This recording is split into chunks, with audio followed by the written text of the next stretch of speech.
Hey there, today we're going to learn a little bit about the factor label method. These are a couple other examples in addition to any other videos that you've seen attached with this.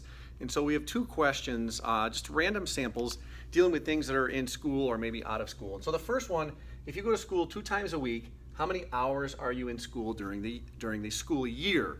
And so there's a couple things. We always want to go with what we know in a factor label question, or also known as dimensional analysis. And so I know right now, I know 2 times per week. Okay, and we're going to call this 2 days per week. And one of the things we always want to consider when we do the factor label method, we always want to factor out labels. So we want to get rid of certain labels. And when we do that, they need to be on opposite sides of our fraction. And so a couple things we need to consider.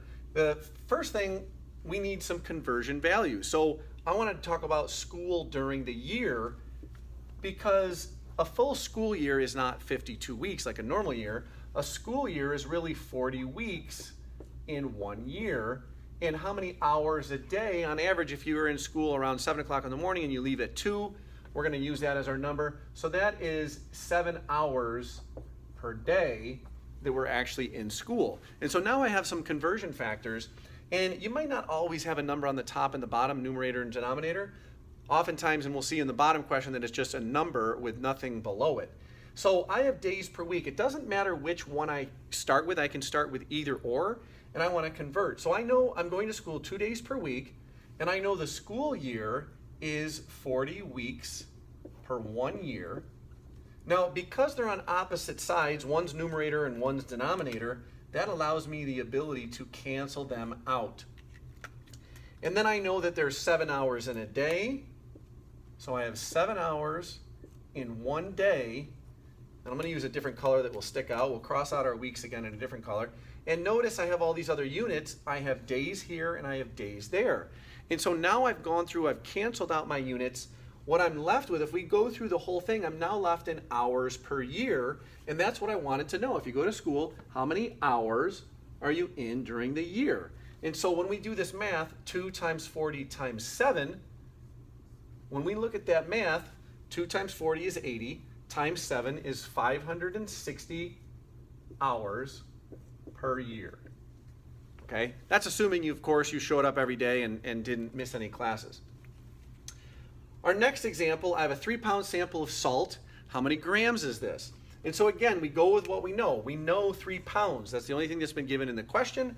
I want to know how many grams, so I need to convert. So we're going to go with what we know. We're going to start with 3 pounds. And one of the conversion factors that you will be given is a conversion that is from a non-metric system to a metric system. Any metric to metric conversions, I will usually not give you, and the state, especially New York State Regents, will not give you, and it's not on the reference table. And so you need to remember maybe the stairway of going from, kilos to grams, or meters to milliliter, or millimeters, and liters to milliliters.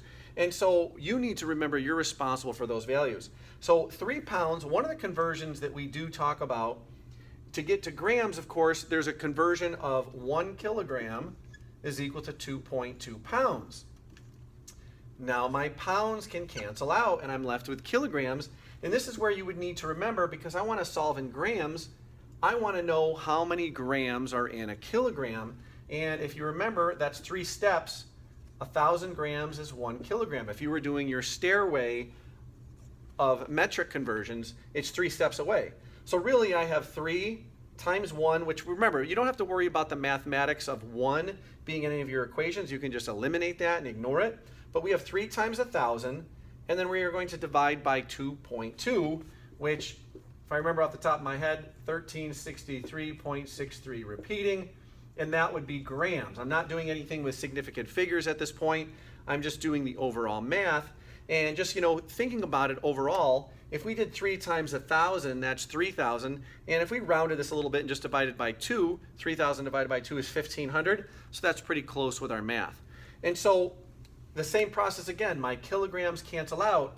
I have things that are on opposite sides of my fraction. Anything on the top gets multiplied, anything on the bottom gets divided by. So if I had another number at the bottom, I would have multiplied, divided by, and then divided by again. Anything that's on the top gets multiplied, anything on the bottom gets divided by.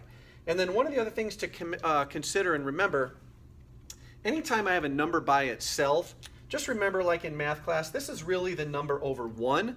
If you really want to be consistent and worry about numerator, denominator, numerator, denominator, numerator, denominator, just remember anytime you have that number, it's really over 1. So again, this has been the factor label method, also known as dimensional analysis. Hopefully you found some benefit from this. If you have any questions or comments, just leave them below. And I wish you the best of luck in your chemistry class this year.